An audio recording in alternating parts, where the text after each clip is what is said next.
When it comes to Americans, a majority of us are feeling the heartache from not having enough of a paycheck, but overall just feeling broke with the cost of things rising, which is what we're going to be looking at in today's video, kind of talking about some of the things we're seeing in the economy and how it is destroying what we have kind of built as a country. And it's kind of crazy to think that a lot of it is coming from a lot of different places and a lot of different fronts. Now, overall, experts are calling this the financial shock fatigue is what people are really feeling. And of course, this can be very, very prevalent when you start looking at the income bracket of really the $40,000 to $60,000 and below are really feeling the biggest really hit to their wallet. Now, for me, being in the financial industry space, being in the financial education and literacy, being a financial counselor, there is a really big need for the conversation that we're going to have, which is the reason why I wanted to go ahead. And if you have questions, definitely drop them into the comments. We'll get to them. But overall, I wanted to start with, of course, number one. Now, this is one of the biggest things that I see, which is the declining of purchase power. If you went to the store recently, everything is astronomically more expensive. When you think of the average American family compared to January of 2021, you are spending over $7,000 more per year. That is right. We have racked on another $7,000 of essentially spending power that has been eliminated due to the cost of goods and services that have increased. Now, in addition with this, ever since 2021, fast forwarding to 2024, wages have not kept up for pretty much about the last 50 to 70 years. Wages have not kept up essentially with inflation, with the cost of goods, everything else that we see big picture. The money that we're getting, the raises that we're seeing, your 3%, your 4%, 5, 6, 7%, maybe if you're really, really lucky, have not kept up with the price of goods. And of course, this kind of goes hand in hand when we're seeing companies, and I really think it's sad to say, but we're seeing a lot of companies that are posting record profits. We see it all the time when, the economy is on fire. We have new all-time highs. We have, I think we've had 4 or 5 all-time highs in the stock market this year alone, which means the economy is doing great. Big business is doing great. However, when it comes to the actual individual, when it comes to the person that is living paycheck to paycheck, the money is not there. Now, of course, this can also just be kind of amplified when it comes to the Federal Reserve and when it comes to the Federal Reserve increasing interest rates. So now again, not only are consumer goods and services getting a lot more expensive, but in compilation with the Federal Reserve and controlling inflation, trying to get it down a little bit higher or a little bit lower, it seems like it is just getting more expensive overall when you think big picture for things. And then, of course, you couple that hand in hand with the declining of the purchase power, meaning that everything else is getting more expensive, but you couple that with the rising personal debt. Now, for me personally, working in the financial industry, this is something that I have seen. Debt levels are skyrocketing when it comes to doing home equities for debt consolidation, when it comes to balance transfers for debt consolidation, when you're looking at personal loans for debt consolidation. It is literally the debt consolidation nation that we're seeing right now. High interest rates have made borrowing more expensive. So when you look at unsecured lending, when you look at credit cards, the interest rates have astronomically went up and they continue to increase. Now, this has pushed the average mortgage payment over $1,300. And even locally where we're at, we are north of $1,200 on average for an apartment. And we're talking 1-bedroom apartment, guys. And again, when you're thinking of the $40,000 to $60,000 earner tax bracket, especially if you're, single income, that is incredibly expensive. You are talking, 30, 40% of your wages are going into your housing costs, which is kind of crazy. Now, looking even over the last 2 years, credit card interest rates have surged to 23%. That is the average. Now, I know for a lot of individuals doing the debt consolidation, I have seen everything from 23, 25, 29.99. I've even seen 32, 35, and I believe 35.99 is the cap that they can literally charge for these credit card rates, which is just kind of astronomical. And of course, total credit card debt as a nation has reached $1.13 trillion in credit card debt. So when you think big picture, $1.13 trillion in credit card debt, coupled with a 23% average interest rate, that is the reason the paychecks are literally being eaten up by the interest rate that we're seeing on these cards. And then, of course, when it comes to the younger generation, You have to think younger generation that might still be coming out of school, that might be having student loans. So now you have the higher cost of rent or housing, mortgages, coupled with the rising debt that we see, coupled with the student loan lending, essentially trying to rely, and a younger generation is really relying right now on credit card debt. So they are debt financing stuff coming right out of school, which again is kind of crazy to think that when you're getting it, and of course they note the younger generation is hit very hard, relying on credit cards to supplement the income because things have gotten too expensive and we continue to see the costs go up. And of course, with the younger generation, healthcare costs. This again is exponentially soaring medical costs if you've been to the doctors, especially when you look at high deductible healthcare plans, which is what we have. The deductibles keep going up and up and up every single year, which means that a lot of Americans are skipping physicals, are skipping life-saving treatments, are skipping pretty much everything. Now, out of a survey, 38% of Americans have delayed or skipped necessary medical care due to the cost that they can no longer incur. And of course, the preventative medical care is what is going to keep us from paying essentially the long-term things that are going on with us. And of course, if you're struggling to make healthcare, basic necessities, foods, utilities, things like that are kind of the next to go. So people are going through and scrapping a lot of things out of their budget. So essentially cutting out the cost of healthcare. And I know a lot of individuals, especially at a younger age, where either one, they can't afford the healthcare cost, they can't afford the employer provided healthcare, because again, when you look at some of the family plans, you're talking north of $400 a month for a healthcare plan, which is super expensive. But then you start adding in the copays, you add in the deductibles, you add in the prescriptions. Healthcare costs are just kind of crazy right now, coupled, of course, with everything else. And for Michiganders, which of course, many of you know that I do live in Michigan, car insurance crisis. That is right. The rising cost of car insurance. So as the value of cars go up, we know the average price, even looking at 2022, was around 38K. Fast forward one more year, it's about 46K. Now we're thinking this month, the average price of a car is going to be right around $52,000, which means as the value of the vehicles go up, the payments get more expensive, the value goes up, car insurance gets more expensive. That is right. A lot of rising car insurance costs are pushing people to go uninsured. Now, it is recently reported that 45% of Americans have either foregone auto insurance or they're really considering it because they can't expense it.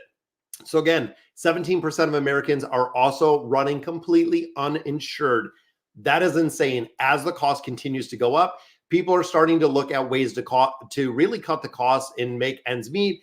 And unfortunately, this trend will have very, very big repercussions to both the auto industry and also the insurance industry, because if we're starting to see a lot more accidents of these uninsured drivers, it is really just kind of a catch-22, because you're going to start seeing auto insurance premiums go up higher and higher because these car insurance companies are essentially paying premiums out of pocket and it's getting more expensive. Even like I said, for Michiganders, I do live in Michigan, right in the United States.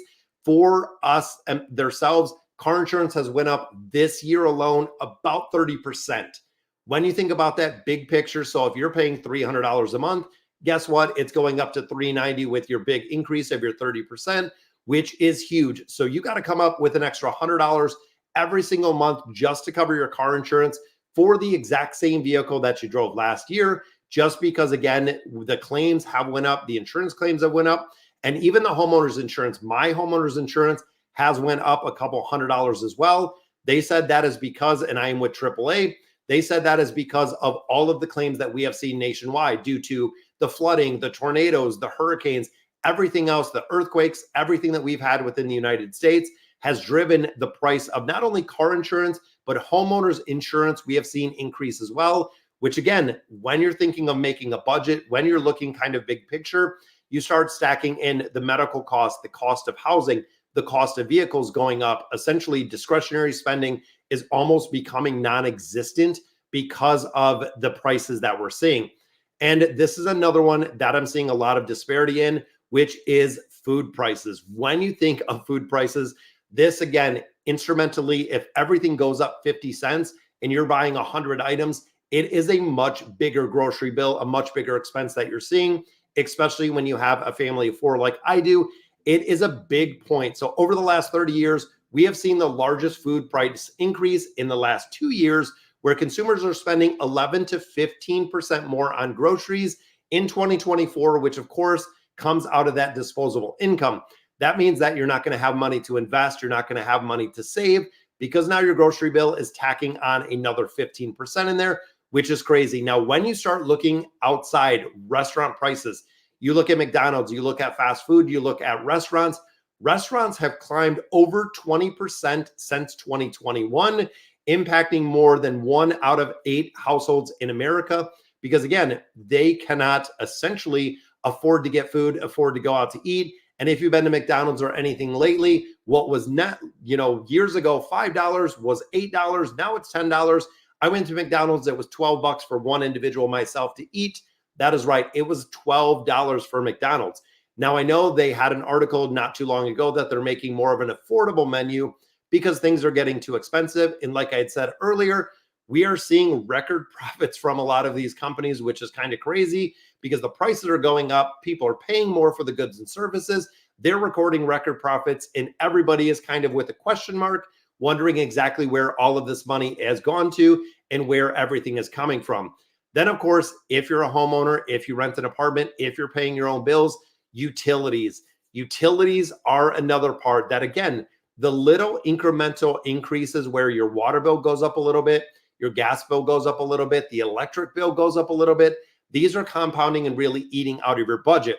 Now, looking at the record levels in literally 2024 is record levels of household utility debt that we're seeing. The debt for household utility just breached $20 billion. That is right. 1 in 6 ratepayers are behind on their bills. 1 in 6 individuals. So you are talking just south of 20%. So what's that, about 17% of people are behind on their utility bills. So that means they could cut off the lights, they could cut off your heat, they could cut off a lot of different things. And a majority of Americans, like we talked a little bit about debt financing everything, they're utilizing and are 100% reliant on credit card bills to cover the cost of utilities. Now, of course, if I'm taking my credit card and I'm paying my light bill and I'm paying my gas bill, using those credit cards to pay the bills, now it's racked up at 23% interest. And then you couple with that where if you have missed payments or late payments, there could be also up to a 20% surcharge, which is kind of crazy depending on where you're at. And almost 20% of Americans have also missed recent payments on utilities, which again is kind of crazy when you start thinking big picture. It's getting to the point where people can't even pay for the basics. When you think of like a hierarchy of needs, when you look at food, when you look at safety, when you look at shelter, it is getting to the point with the economy that we are struggling for just the basics, the food that normal people, most people can't afford, the housing prices, which of course, when we start looking at things like that, which is our next part, the housing market strain.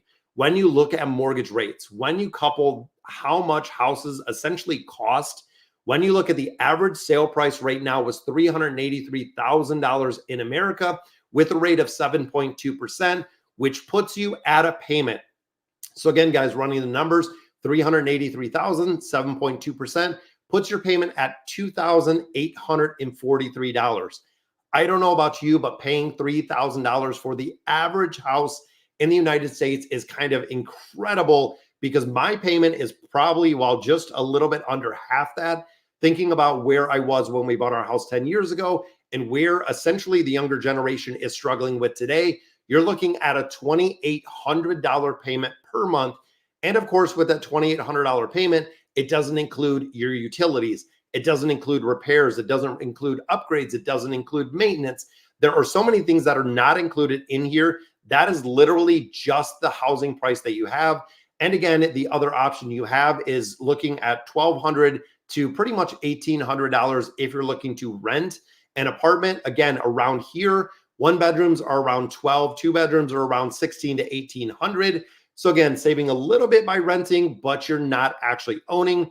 And of course, the rent affordability is also worsening. Since the pandemic, rent has went up 30 to 40% in most states within the United States. So again, when you look at everything that we have looked at, the purchasing power, the personal debt, the healthcare, the cost of the car insurance, food, debt with the utilities and the housing market, you're literally just giving away the entire paycheck, which is kind of crazy to think that we have this many things that have continued to increase. And all of this, of course, is driven by the economy. As we continue to see rates go up, everything gets more expensive. Now, the question is, and this, of course, is something that we haven't seen in the past. This is actually one of the first times in history that the prices of things have exponentially increased. And this is really food for thought, that we have seen prices of pretty much everything across the board exponentially increase. And as Americans, we continue to buy, and we continue to buy in a very big way.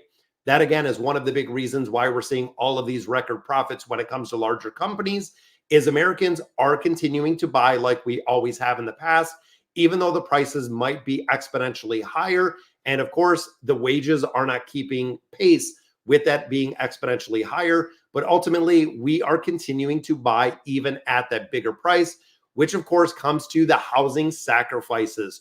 When you start looking at homes, again, when we're talking about maintenance, when you look at, again, surveys, 1 in 5 respondents have skipped meals to save money to make their rent or their mortgage payments. Like I said, fundamentally thinking about the hierarchy, there's a lot of individuals that cannot meet those basic needs. More than a third of Americans have taken on a second job to manage the housing costs, and the typical household needs $114,000 a year for that average home. Now think about that. The average salary in America is around $68K. You need $114,000 to afford an average home. There is a $50,000, what's that? Almost $60,000 disparity between the average income that we have and the average cost of a home, even looking at individuals with 2 incomes. So if both of you are making $60,000 a year, that is just to afford the average home. Now, of course, there's a lot of factors in here, your states, where you're located, what your income is, but we're just looking at the averages in here.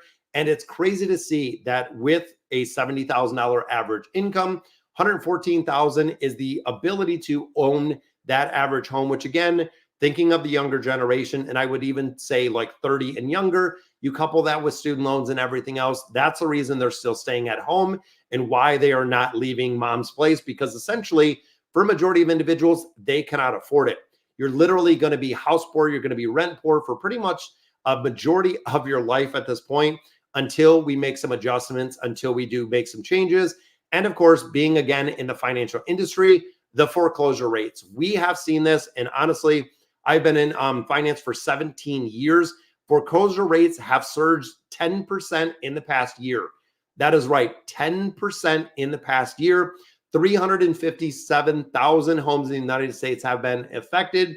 This represents a 136% increase from the pre-pandemic levels. So when you think about foreclosure rates going through the roof, I have also seen this with repossessions, with essentially bankruptcies.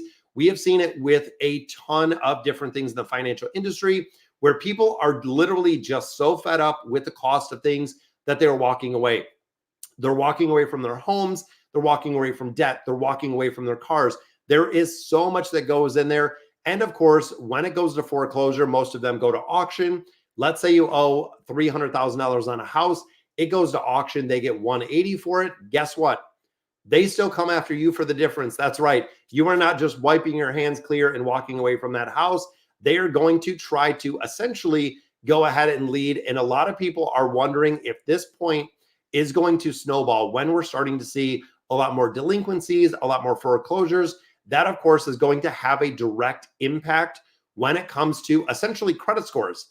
So as you're driving Americans' credit scores down because they can't afford things, when they go to do their next big, larger purchase, you're going to be right back in that exact same kind of debt cycle where you're not going to have the ability to buy anything. And if you want to buy it, you're going to pay exponentially more because you're going to have a much higher interest rate. Because again, when you're looking at this, it is going to affect your score.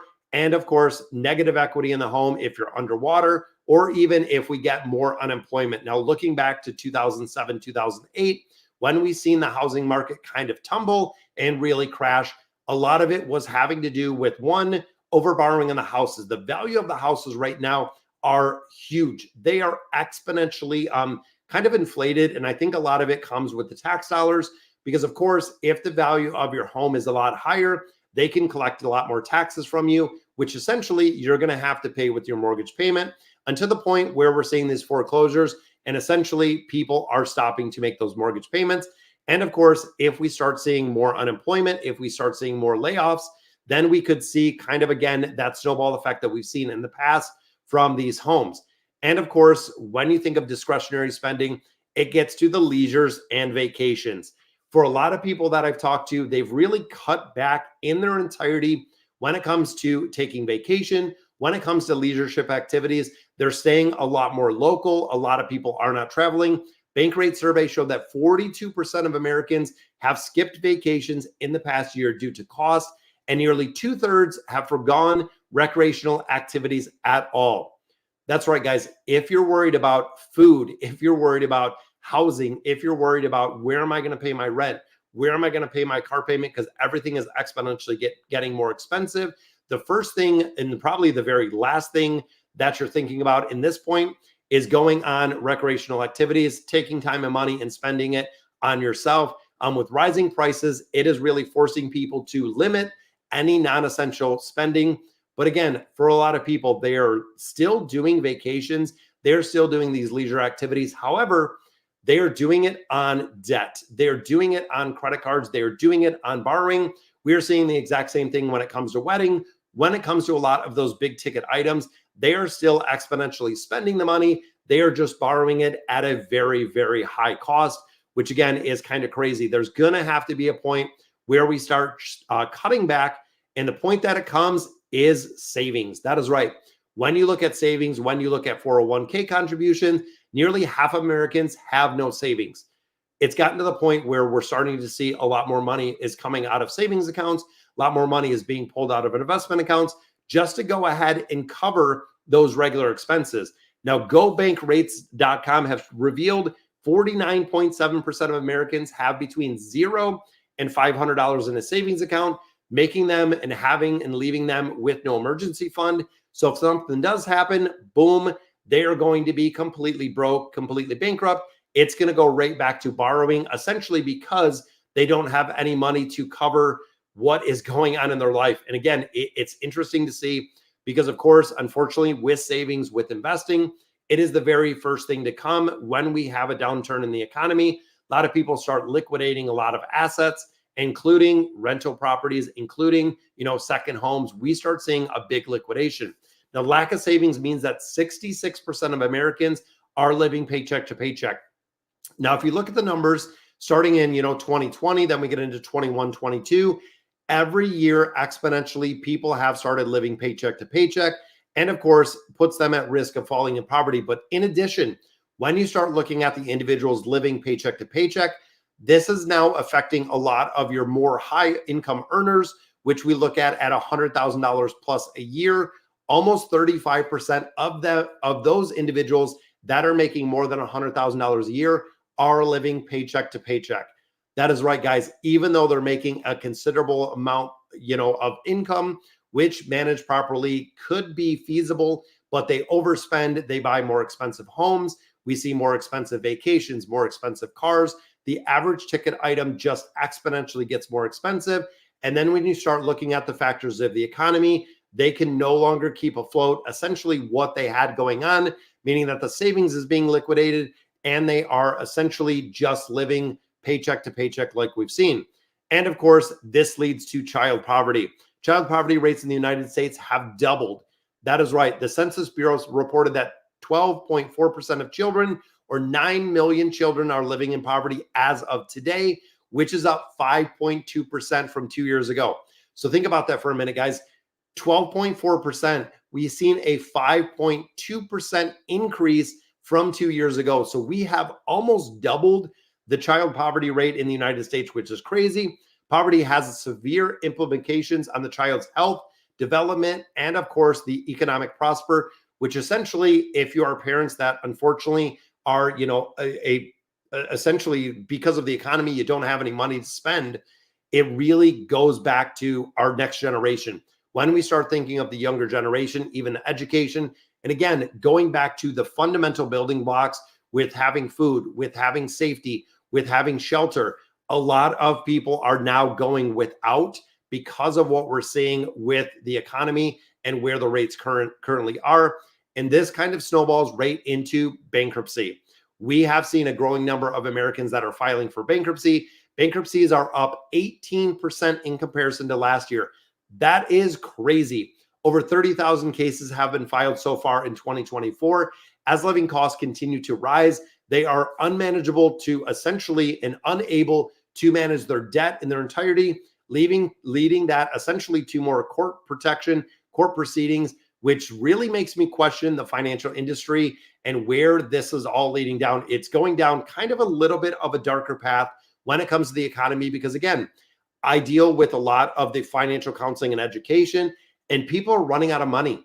Regardless of if you're 40 to 60,000 a year, 100,000 a year, people are running out of money when things get exponentially more expensive.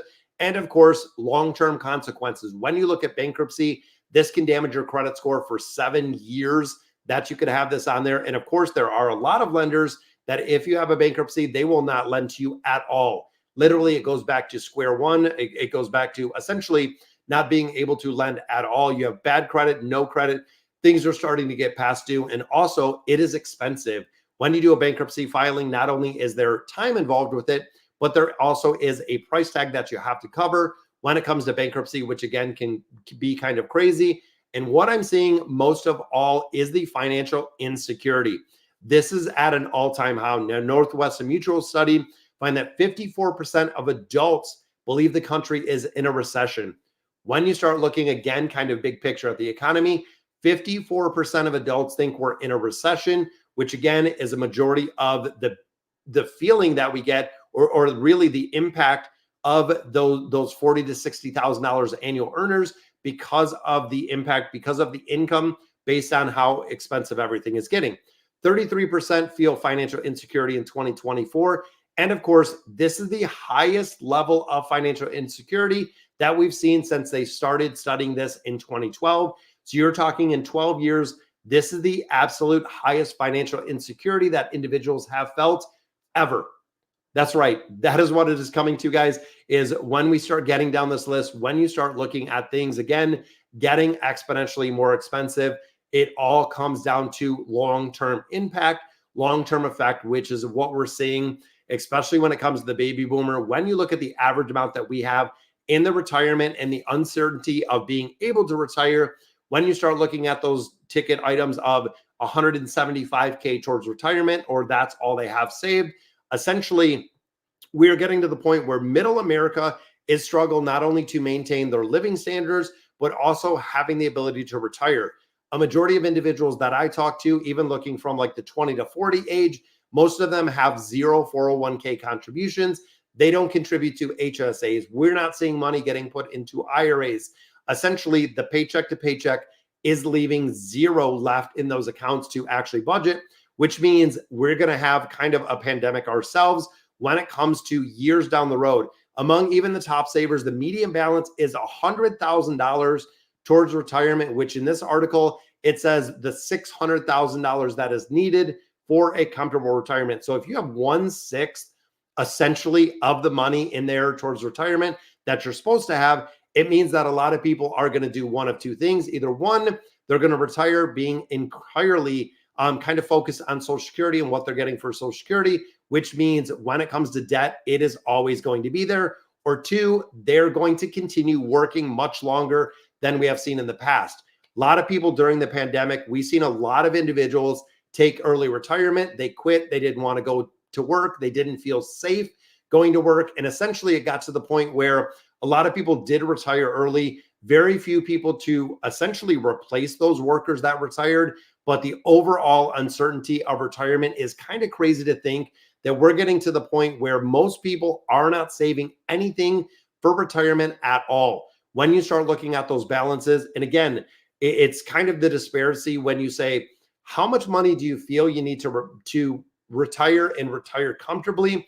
Most Americans say around 1.2 million. However, the median balances are around 100K. So again, when you think of the disparity between where we feel we need to be, where we actually are of today, it is just crazy to think where and how far essentially we are not in alignment with the goals and what we want in life and out of retirement. So looking at the 15 ways the economy is really destroying the average American, it's kind of crazy to think and kind of crazy to break down. But what can we do about this? That is kind of the big thing. When we start doing the budgeting, when we start doing kind of the spending plan, it is really going through and looking where you can cut anything. When you look at cutting some of the things within a budget, when you start cutting things within a spending plan, you have to see where essentially a couple things. One, where can you get things for cheaper? Might be a time where you get a lower car payment. Maybe you remortgage a house if you have a higher rate. For most of us, no.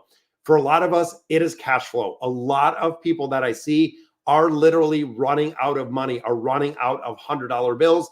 The cash flow, essentially, things have gotten to the point of being so expensive because of what we're seeing in the economy that there is no cash flow. So we're doing a lot of, again, debt consolidations. We're doing a lot of home equities. We're doing a lot of kind of restructuring of debt, but we're also seeing the absorbent amount that people are adding onto debt, but trying to make it a lot more feasible. And that's what I do from the financial counseling aspect, is seeing exactly where can we get insurance for cheaper? Can we get auto loans? Can we get homeowners insurance cheaper? Can we kind of break down and really streamline the process of where is the money going to? Where can we cut? It might be even temporarily picking up a side hustle like we do here on YouTube, picking up a second job. Again, even if it is to get some of the debt under control, well, we work a couple different levers in here to make sure we're kind of minimizing the impact that we're seeing on the economy and making sure we're making the most of the money that we have. Now, one of the big things that I can recommend in thinking back to like the baby steps is definitely investing in the 401k, getting the match. I know Dave Ramsey says, do the baby step number one, the 1,000 saving, then go into the debt repayment phase. Honestly, a lot of people are getting to this debt repayment phase and not having the ability to essentially pay back debt at all, which again, where could the consolidation, the balance transfers could come into effect. But essentially, you might get, 3, 5, 7, 10 years down the road that individuals are still putting zero into retirement. They are not saving a penny. They are not saving anything. There is no 401k. There is no HSA. There are no IRAs. There is no savings at all, which I do not recommend by any means. Regardless of how old you are, the time to start investing is yesterday. And again, that's a quote that I absolutely love. When you start looking at people that are putting a lot of money into the stock market and essentially paying yourself first, making it about yourself, about what you can handle, how much you can budget, how are you budgeting? Majority of people that I talk to are not budgeting at all. We see zero, we see zip, we see nothing that they're budgeting. When I ask them where their money is going, they have no clue. When I ask them what kind of rates they're paying, they have no idea. To me, as a financial counselor, it's very sad to see that a majority of individuals, again, don't know exactly where their money is going, don't know exactly how much they earn, what they're paying, what the rates are, how much is in interest. It's incredible to me to see, but very eye-opening to me as well to see how much impact that we can have with financial literacy. So, all right, guys, so that is going to do it for today's video for the 15 ways the economy is really destroying and affecting the average Americans. But let me know in the comments what you guys think. And as always, thank you guys for watching.